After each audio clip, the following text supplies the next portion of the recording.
Mudik Natal 2022 dan Tahun Baru 2023 bakal menjadi momentum meriah setelah mobilitas masyarakat tahun ini kembali dibuka.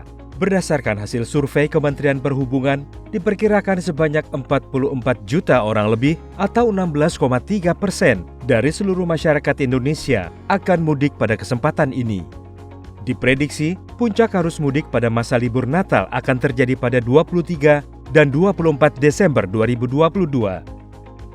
Mengantisipasi ramainya mudik Natal dan Tahun Baru, Komisi 5 DPR RI mendorong pemerintah pusat maupun daerah meningkatkan kolaborasi demi menjamin keselamatan dan kenyamanan masyarakat saat menggunakan transportasi publik. Ketua Komisi 5 DPR RI Lazarus menekankan titik-titik kemacetan serta jalur yang di luar prediksi, terutama pertemuan jalur darat dan penyeberangan laut, harus menjadi perhatian serius pemerintah. Fokus hari ini tentu kita lebih ke hal yang spesifik, soal kemacetan. Simpul di mana yang macet, itu kita minta diselesaikan. Terutama darat nih Pulau Jawa. Ya, Pulau Jawa ini tadi sudah ditemukan ada 4-5 titik macet ya. Dan kami mengingatkan juga ya kepada pemerintah bahwa ada perubahan letak macet nih. Dulu seperti yang Lebaran kemarin, semua orang tidak menduga bahwa di penyeberangan Merak Bakahuni bisa sebegitu kreditnya. Nah, tahun ini pun kita minta kepada Menteri Perhubungan, Korlantas, untuk mengantisipasi ini juga. Ini pergerakan Natal Tahun Baru ini nanti di sisi mana ini? Sementara itu, anggota Komisi 5 DPR RI Ishak Meki mendorong persoalan jalan yang sejauh ini belum selesai untuk segera dituntaskan serta segera memfungsikan jalan tol yang sudah dibangun dan mengoptimalkan pintu masuk gerbang tol untuk menghindari kemacetan.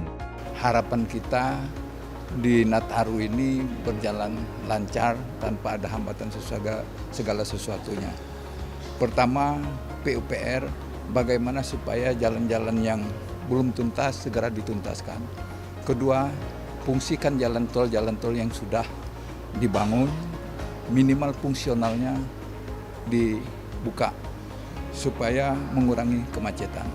Ketiga, ya jangan sampai antrian lama di pintu exit tol. Nah, ini menghambat arus lalu lintas. Anggota Komisi 5 DPR RI Irwan Feco mendorong semua pemangku kebijakan untuk mensinergikan hal-hal yang menunjang perayaan Natal dan Tahun Baru, salah satunya infrastruktur jalan tol yang menjadi akses mobilitas utama.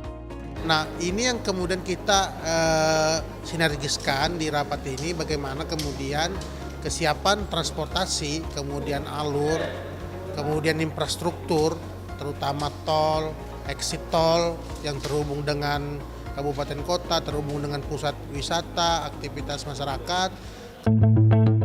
Selain itu, terjadinya kembali ancaman terorisme dan bom bunuh diri baru-baru ini mengharuskan aparat kepolisian dan BNPT memperkuat keamanan dan ketertiban menjelang perayaan Natal dan Tahun Baru.